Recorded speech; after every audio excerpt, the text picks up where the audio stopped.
Salam sejahtera, anda bersama saya Naila Huda dalam Fokus Minggu depan, dan salah satu isu yang akan kami tumpukan dalam Astro Awani pada minggu akan datang melibatkan dasar luar negara. Hari ini Perdana Menteri Tan Sri Muhyiddin Yassin memulakan lawatan rasmi selama 2 hari ke Bandar Seri Begawan Brunei sehingga esok, dan lawatan itu bersempena dengan rundingan pemimpin tahunan ke-23 atas jemputan Sultan Brunei Sultan Hassanal Bolkiah, dan ini sebenarnya merupakan pertemuan pertama antara kedua-dua pemimpin di bawah kerangka rundingan pemimpin tahunan. Dan apa signifikannya, apa isu yang dijangka menjadi tumpuan, dan terutamanya adakah kemelut politik di Myanmar akan menuntut perhatian kedua-dua pemimpin ini? Itu antara persoalan yang saya timbulkan dalam perbincangan bersama dengan Profesor Dr. Muhammad Azizuddin Muhammad Sani, Pensyarah Kanan Politik dan Hubungan Antarabangsa Universiti Utara Malaysia UUM. Kita dengarkan pandangan beliau tadi.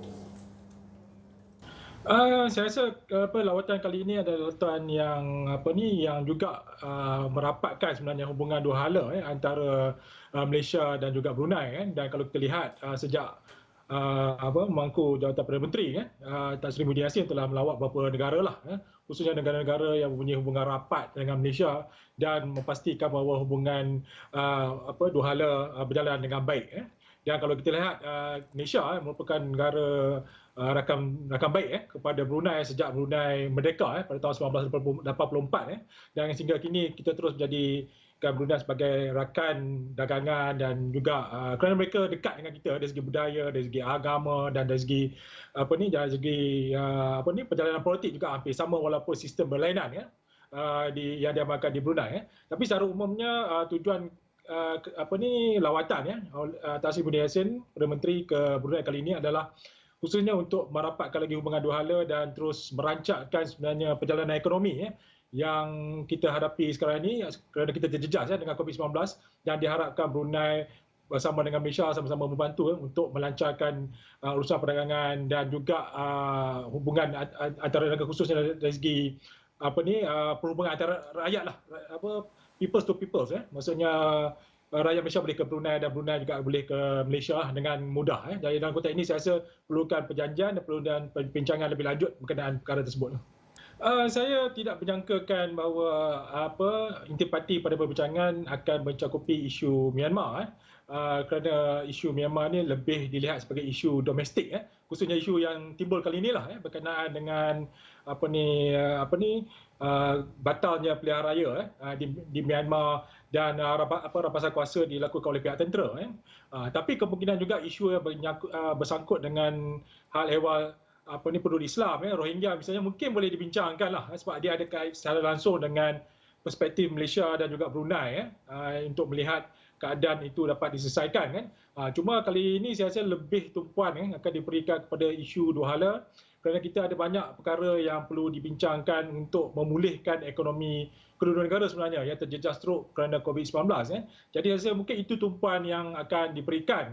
Tapi walaupun tidak menjangkakan bahawa isu Myanmar akan dibangkitkan, tapi kalau ingin dibangkitkan, saya rasa itu pun tidak masalah. Kerana ada hal-hal tentu yang boleh digunakan oleh Malaysia untuk menyuarakan, khususnya berkaitan dengan isu Rohingya yang saya sebutkan tadi lah. Dan dalam konteks ini saya rasa platform pertemuan kedua-dua pemimpin negara ini dijadikan sebagai platform yang terbaik lah untuk membincangkan isu ini, dan seterusnya membawa ke peringkat ASEAN ataupun lebih tinggi daripada peringkat ASEAN ataupun PBB sekalipun untuk memperjuangkan isu-isu yang berbangkit berkaitan dengan Rohingya dan Myanmar lah. Baik, lawatan Perdana Menteri ke Brunei ini adalah salah satu daripada banyak lawatan rasmi yang diadakan, dan juga banyak lagi aktiviti yang digerakkan Kementerian Luar baru-baru ini, antaranya termasuk juga lawatan rasmi Menteri Luar Hishamuddin Hussein ke China minggu lepas yang mencuri perhatian orang ramai apabila beliau menggunakan gelaran abang kepada rakan sejawatnya dari China Wang Yi, dan beliau juga mempertahankan penggunaan gelaran ini dalam kenyataannya semalam menerusi media sosial. Katanya istilah itu hanya digunakan sebagai rujukan kepada hubungan peribadinya bersama Wang Yi dan bukan mencerminkan hubungan Malaysia dan China. Dan beliau juga mendakwa istilah abang ini merujuk kepada Wang Yi kerana beliau lebih berusia dan juga lebih senior sebagai Menteri Luar dan tidak melambangkan kelemahan negara Malaysia dalam hubungan diplomasi itu. Dan pada Khamis, Hishamuddin kita lihat dilaporkan dalam sidang media menggelar Wang Yi sebagai seorang abang dan juga menggambarkan hubungan Malaysia China ini sebagai sebuah keluarga. Dan kenyataan ini menimbulkan pelbagai reaksi di media sosial terutamanya, antaranya termasuk Ketua Pembangkang Datuk Seri Anwar Ibrahim. Katanya beliau bimbang dengan impak gelaran berkenaan kepada diplomasi dan katanya juga ia seolah-olah meletakkan taraf Malaysia ini hanya sebagai boneka asing. Dan kita ingin juga mendengarkan apa sebenarnya yang dikatakan Hishamuddin Hussein dalam sidang media itu. Kita dengarkan klip ini daripada Phoenix Info News, apa yang dikatakan dalam sidang media bersama dengan rakan sejawatnya Wang Yi. 南海是为主。我们都是一家人。You will always be my elder brother. And in Mandarin, it's 我的大哥。Yeah. Apa impak gelaran ataupun istilah ini kepada diplomasi? Kita dapatkan pandangan daripada Ivy Kwek, pengarah penyelidik REFSA, yang merupakan antara orang pertama yang sedar kenyataan yang dikeluarkan oleh Hishamuddin ini dalam klip yang dimuat naik menerusi Twitter. Ini tweet yang dimuat naik oleh Ivy yang menjelaskan tentang gelaran yang digunakan ini, Big Brother ataupun Elder Brother. Dan Ivy bersedia bersama saya jam ini menerusi Skype. Ivy, terima kasih. Kita nak tahu apa impaknya kepada diplomasi. Kita tahu bahasa yang digunakan dalam diplomasi ini seringkali agak vague ataupun message disampaikan secara halus. Jadi apa impaknya kepada diplomasi atau sebenarnya tidak ada isu pun? Pandangan Ivy. Ya. Terima kasih Naila kerana menjemput saya.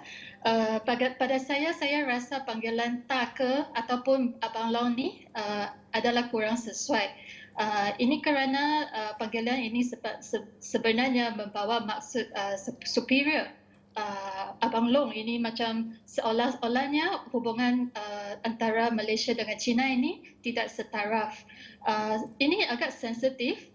Terutamanya memandangkan China sememangnya satu negara yang lebih besar kalau dibanding Malaysia. Panggilan ini seolah-olah sudah Menteri Luar Negara sudah akur kepada fakta ini. Tetapi sebenarnya apa yang perlu dibuat oleh Menteri Negara adalah harus menekankan walaupun Malaysia ini satu negara yang lebih kecil, kami ingin merunding secara setaraf dengan negara lain termasuk China. Beliau sepatutnya menampilkan Malaysia sebagai satu negara yang merdeka dan berdaulat. So jadi pada saya panggilan itu sudah memberi satu mesej yang salah. Kalau kami lihat video klip itu pun Menteri Luar Negara China Wang Yi, dia pun macam terperanjat. Dan dengan immediately dia membetulkan dia, sebab saya percaya itu bukan keinginan China untuk menjadi Abang Long kepada Malaysia. So saya ingin menghuraikan lagi dua sebab kenapa panggilan ini kurang sesuai. Satunya kerana walaupun hubungan China dengan Malaysia ini baik secara umum, tetapi ada lagi isu yang belum diselesaikan, terutama dalam perkara Laut China Selatan. Kalau kita lihat, sememangnya ada pencorohan bot asing seperti yang dilaporkan oleh Ketua Audit Negara pada tahun 2018 sehingga 2019, ada 89 pencerobohan oleh bot-bot China dalam perairan kita. So ini agak sensitif. Dan keduanya, kita tahu bahawa persaingan kuasa antara Amerika Syarikat dengan China sangat sengit, dan Malaysia sebagai satu negara yang berkecuali, kami sepatutnya tidak berpihak kepada mana-mana. Jadi ini sangat penting untuk kita menampil secara independen dan secara berkecuali dan bukan hanya berbaik-baik dengan satu negara sahaja. Menarik Ivy berkatakan tentang negara berkecuali, dan saya ingin lihat dalam konteks hegemon dunia ini, kuasa dunia terbesar Amerika Syarikat dan China, dan kita lihat Hishamuddin juga baru saja ada perbualan bersama dengan Setiausaha Amerika Syarikat Anthony Blinken yang dikatakan mempunyai banyak hasil positif daripada perbincangan itu, dan dalam masa yang sama beliau juga mengadakan perbincangan bersama dengan pihak China. Jadi dalam konteks China Amerika Syarikat ini, bagaimana Ivy melihat pivot to Asia sekarang ini, mana yang lebih dikatakan lebih kukuh terhadap Malaysia? Ya, so selama ni Malaysia kami menjalankan dasar luar negara yang berkecuali. Kami membuat balancing dan juga hedging di antara kuasa-kuasa besar. Bagi Malaysia yang penting, kuasa-kuasa besar jangan menjadikanlah negara di Asia Tenggara sebagai satu tempat pertempuran, satu theater of conflict untuk sebagai satu persaingan antara mereka. So apa yang amat penting bagi kita adalah untuk menjaga keamanan dan kestabilan di Asia Tenggara. So yang saya ingin menekankan juga, walaupun Malaysia ini satu negara yang lebih kecil, ini tidak bermaksud kita ini powerless. Bukan kata kita tak boleh buat apa-apa. Sebaliknya kita harus buat diplomasi yang lebih cermat dengan lebih cerdik. So selama ni Malaysia kami disifatkan sebagai sang kancil, sebab dari segi saiz walaupun kita kecil, tapi di kedudukan international kami amat bagus.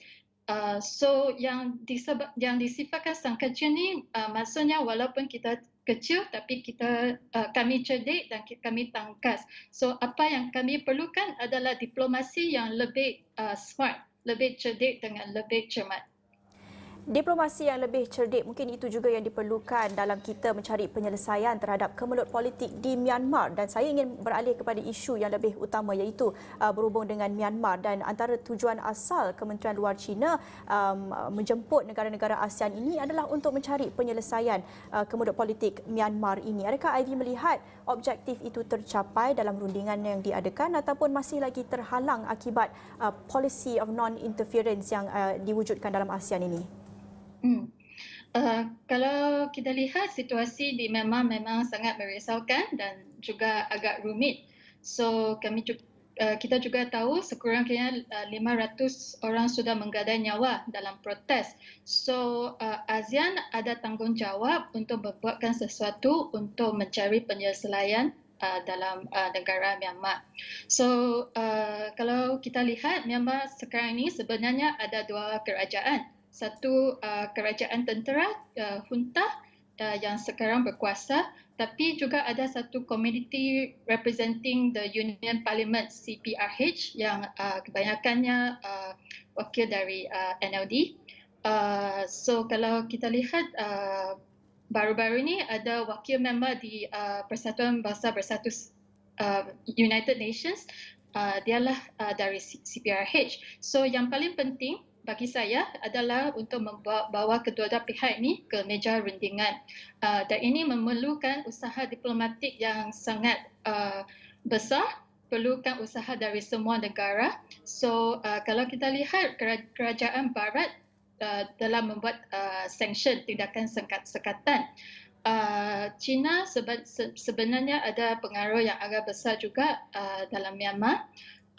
Sebab hubungan yang agak erat dengan Tatmadaw dan juga pelaburan yang besar. So ASEAN perlu memainkan peranan sebagai orang tengah ataupun mediator untuk memastikan semua negara-negara lain akan mengemblengkan tenaga untuk mencari satu penyelesaian dalam Myanmar. Secara ringkas, Ivy, adakah realistik atau tidak kita masih lagi mengharapkan penyelesaian ataupun dalam konteks kerangka ASEAN itu sendiri, ataupun perlu penyelesaian out of the box ataupun perlu reformasi dalam polisi ASEAN itu sendiri, kerana kita lihat menjadi satu penghalang yang besar apabila ada polisi non-interference itu? Saya rasa definisi non-interference itu kita perlu menelitikan lagi sebab isu Myanmar ini bukan sahaja isu dalaman semata-matanya. Dia ada satu impak yang sangat besar kepada Asia Tenggara, kepada negara kita di Asia Tenggara. Jadi kita tidak boleh lagi just stand by and let it happen. So kita perlukan satu usaha yang lebih aktif untuk mencari penyelesaian. Satu lagi yang saya ingin menekankan ialah juga isu ini juga mungkin akan menjadikan satu tension di antara kuasa-kuasa besar, terutamanya China dengan Amerika Syarikat. Jadi adalah amat penting untuk ASEAN untuk mendapatkan satu penyelesaian yang bagus untuk memastikan tidak ada apa-apa pengaruh luar yang akan mendominasikan situasi ini. Baik, terima kasih Ivy Kwek, pengarah penyelidik RAFSA mengulas mengenai kenyataan Hishamuddin Hussein dan juga selepas itu kita menyentuh tentang peranan ASEAN dalam mencari penyelesaian dalam kemelut politik di Myanmar. Itu antara isu yang akan kami tumpukan pada minggu akan datang di Astro Awani, tetapi selepas ini kita ingin beralih kepada isu kesihatan pula. Kita akan berhenti seketika, kembali selepas ini.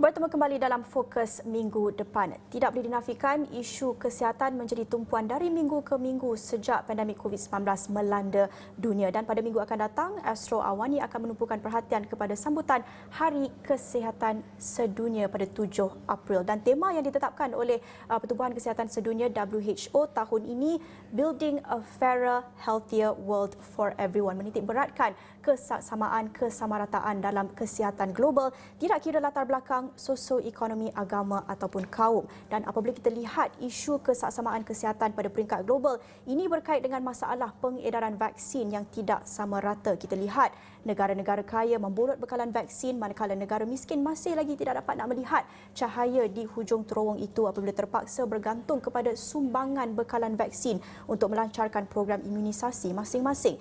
Itu pada peringkat global. Tetapi isu ketaksamaan ini juga menjadi tumpuan dalam negara. Sudah lebih setahun kita memerangi pandemik COVID-19. Apa yang hebat diperkatakan di media sosial adalah insiden double standard ataupun layanan dua darjat dalam penguatkuasaan SOP COVID-19 ini. Dan apa lagi yang boleh ditambah baik untuk kita mencapai kesamaan dalam sistem kesihatan negara? Bersedia untuk mengulas mengenai isu ini, Chan Lee Jin, Ketua Komunikasi Ainka Health yang juga sudah berkecimpung dalam sektor kesihatan ini dan juga berpengalaman berada di lapangan untuk kesihatan. Dan Lee Jin, terima kasih bersama saya untuk menceritakan tentang sambutan Hari Kesihatan ini. Bagaimana Lee Jin melihat kesamaan dalam sistem kesihatan Malaysia? Adakah Lee Jin melihat sistem itu sudah adil, saksama atau mana lagi area yang perlu lagi ditambah baik? Terima kasih Naila. Secara teori ni saya rasa dalam Malaysia ni kita punya sistem kesihatan ni boleh dikira adil secara teori lah kan. Sebab kalau kita tak cerita pasal COVID kan, kalau kita cerita berkenaan dengan kesihatan secara menyeluruh, saya rasa ramai rakyat Malaysia yang dapat menikmati kesihatan yang bagus di kalangan semua orang di masyarakat lah kan, di kalangan masyarakat umum. Contohnya seperti di tempat-tempat yang sangat terpencil pun terdapat juga klinik kesihatan dan hospital-hospital di seluruh negara dan terdapat sokongan yang bagus lah di kalangan semua hospital dan klinik kesihatan. Semasa saya bertugas bersama dengan Mercy Malaysia pun, walaupun kita pergi tempat-tempat yang sangat terpencil di kawasan orang asli pun, saya sendiri terkejut nampak ada juga klinik-klinik kesihatan di tempat-tempat di dalam tempat yang sangat terpencil gitu. Dan satu lagi itu, apabila kita sebut berkenaan dengan kesihatan tu, kalau kita hanya menjaga masyarakat Malaysia tu, itu sebenarnya tidak mencukupi. Kita seharus melihat kesihatan tu sebagai sesuatu yang menyeluruh. So apabila kita bercerita pasal kesihatan dalam sesuatu negara, kita bukan sahaja kena menjaga kesihatan warga negara sahaja, tetapi juga masyarakat yang bukan warga negara. So dalam Malaysia ni, walaupun rakyat Malaysia tu, kerajaan Malaysia tu, walaupun tidak tidak macam menitik beratkan terlalu banyak kepada bukan warga negara, tetapi mereka juga tidak memberi kekangan kepada NGO ataupun warga-warga korporat kalau mereka ingin membantu untuk menyelesaikan masalah bukan warga negara. So saya merasakan itu sesuatu yang sangat baik sebab walaupun kerajaan tidak boleh ataupun tidak mampu untuk memberikan lebih tumpuan kepada bukan warga negara, tetapi dia tidak mengekang NGO ataupun pihak-pihak lain untuk memberi bantuan kepada mereka yang bukan warga negara. Sebab kalau kita nak sebutkan kesihatan sesuatu negara, kita memang perlu untuk lihat kepada semua orang yang duduk dalam negara itu, walaupun mereka warga negara ataupun bukan warga negara. Itu satu aspek warga negara ataupun tidak, tetapi Lee Jin menerusi Mercy Malaysia dan pelbagai lagi pertubuhan kesihatan banyak pengalaman on the ground, melihat sendiri di lapangan situasi bekalan kesihatan, sistem kesihatan ini dan aksesnya kepada setiap lapisan masyarakat. Apa yang perlu ditambah baik lagi?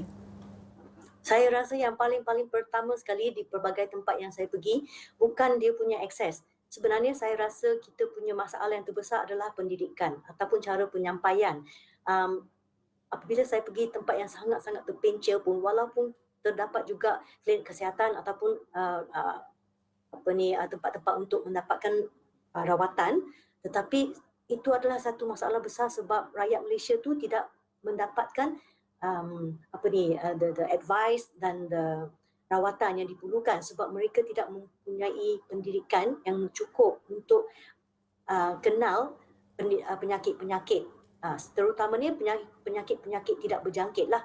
So sebenarnya saya rasa lebih penumpuan harus diletakkan atas kempen-kempen ataupun partnership, kolaborasi dengan pihak media, dengan mereka yang dalam bidang hiburan untuk menjayakan gaya hidup yang sihat. Sebab saya rasa dah terlalu lambatlah kalau kita nak melihat kepada kesihatan tu apabila seseorang tu sudah sakit. So kita harus mencegah daripada merawat. So daripada sistem kesihatan negara terdapat terlalu banyak tumpuan kepada penyembuhan. Jawabnya seseorang tu sudah sakit. So sebenarnya kita harus menumpukan lebih kepada prevention lah. So kita tak boleh tunggu sampai orang dah sakit sebelum kita memberi rawatan lah. So itu yang akan membebankan kita punya sistem kesihatan secara menyeluruh. Dan satu lagi tu akses yang tadi Naila cerita pasal tempat-tempat yang jauh kan. Bukan saja tempat yang jauh tu yang jadi masalah, tetapi walaupun terdapat klinik-klinik kesihatan ataupun yang saya ceritakan tadi, klinik kesihatan yang disediakan oleh pihak kerajaan, itu semula adalah percuma ataupun RM1 sahaja yang perlu dibayar. Tetapi disebabkan kekurangan kesedaran kan, so warga negara sendiri pun tidak mendapatkan perkhidmatan yang disediakan oleh pihak kerajaan. Yang satu lagi tu bukan sahaja akses ataupun terdapat klinik-klinik di tempat-tempat yang terpencil, tetapi dia punya masa menunggu tu mungkin terlalu lama. So disebabkan masa menunggu terlalu lama, ramai masyarakat yang terpaksa pergi ke pihak swasta. So apabila mereka pergi ke pihak swasta, itu harganya akan menjadi kosnya, itu menjadi satu masalah. So saya rasa dalam keseluruhannya dia punya penyampaian tu harus diperbaiki. Jawabnya maksudnya tu penyampaian tu dari segi untuk memberikan untuk menjaga harga-harga ubat, untuk menjaga harga-harga medical services kan, perkhidmatan perubatan kepada umum. Ya. Lee Jin banyak menekankan tentang aspek penyampaian dan saya ingin melihat pada gambaran yang lebih luas iaitu pada peringkat antarabangsa yang kalau kita bercakap tentang isu kesaksamaan pastinya menuntut kita untuk melihat tentang isu semasa iaitu pengedaran vaksin COVID-19 yang tidak sama rata. Kita lihat negara kaya membolot kebekalan vaksin ini manakala negara miskin masih lagi ada yang tidak ada akses kepada vaksin dan Lee Jin sendiri banyak terlibat dengan kempen pneumococcal ataupun vaksin pneumococcal ini yang pastinya banyak melibatkan tentang kempen kesedaran. Bagaimana Lee Jin melihat isu penyampaian, isu akses pada peringkat antarabangsa pula, inequality antara negara kaya dan negara miskin? Saya rasa equality ni sebenarnya sebelum kita bercerita pasal ketidakadilan tu, kita kena cari punca-punca kenapa dia tidak adil. So sebab utama tu bukan sahaja satu dan dia adalah satu sangat-sangat perkara isu yang sangat complicated. So bukan sahaja disebabkan oleh kewangan saja. So kadang-kadang apabila kita sebut berkenaan dengan bukan sahaja COVID punya vaksin tetapi vaksin-vaksin lain. Vaksin-vaksin yang sangat basic seperti vaksin untuk measles, vaksin untuk polio, itu pun menjadi satu masalah. So sebelum kita nak bercerita berkenaan dengan COVID punya vaksin tu, sebenarnya masalah kesihatan yang lain tu yang belum diselesaikan di dunia luar sana tu memang lagi wujud. So sebenarnya kita kena lihatlah apa yang menyebabkan ketidaksamaan tu. So ketidaksamaan tu mungkin disebabkan oleh sebab geografi, tempat-tempat di luar dunia tu, tempat yang sangat-sangat terpencil di Afrika, tempat-tempat yang sangat terpencil di Australia, tempat negara-negara yang besar macam tu kan. So mereka dikekang oleh geographical punya location tu. So itu menjadi satu kekangan. Lagi satu tu kewangan. Kewangan tu sebab negara tu miskin, kami sudah tahu kan. So disebabkan mereka tidak dapat afford that kind of treatment kan, perkhidmatan-perkhidmatan yang diperlukan untuk mendapatkan vaksin-vaksin tu. So itu adalah satu kekangan. Dan satu lagi tu yang paling besar tu saya rasa adalah kesedaran. Saya selalu bercerita berkenaan dengan kesedaran sebab saya rasa kesedaran tu adalah satu cara yang paling baik untuk kita nak memberi kesaksamaan, keadilan dalam kesihatan. Sebab kalau seseorang itu faham bahawa kesihatan itu bukannya hanya hanya dimiliki oleh kerajaan. Kenapa seseorang tu mahu meletakkan tanggungjawab untuk menjaga kesihatan kepada kerajaan ataupun kepada ahli-ahli politik ke ataupun kepada sesiapa kan? Sebenarnya kita harus meletakkan kesedaran kesihatan tu atas diri sendiri. Ya. So kalau seseorang tu memahami prinsip yang sangat basic ini, mungkin kami boleh berubahlah di sekitar satu dunia. Ya. Ya, Lijin, pastinya untuk kita mencapai dunia yang sihat dan adil buat semua perlukan kerjasama semua pihak, bukan sahaja kerajaan tetapi setiap lapisan masyarakat. Terima kasih Chan Lijin, merupakan Ketua Komunikasi Ainka Health, mengulas mengenai Hari Kesihatan Sedunia menjelang 7 April ini. Dan itu antara perkongsian dan juga tumpuan Astro Awani pada minggu akan datang. Itu perkongsian saya pada jam ini. Dalam Fokus minggu depan bersama saya Naila Huda. Salam hormat.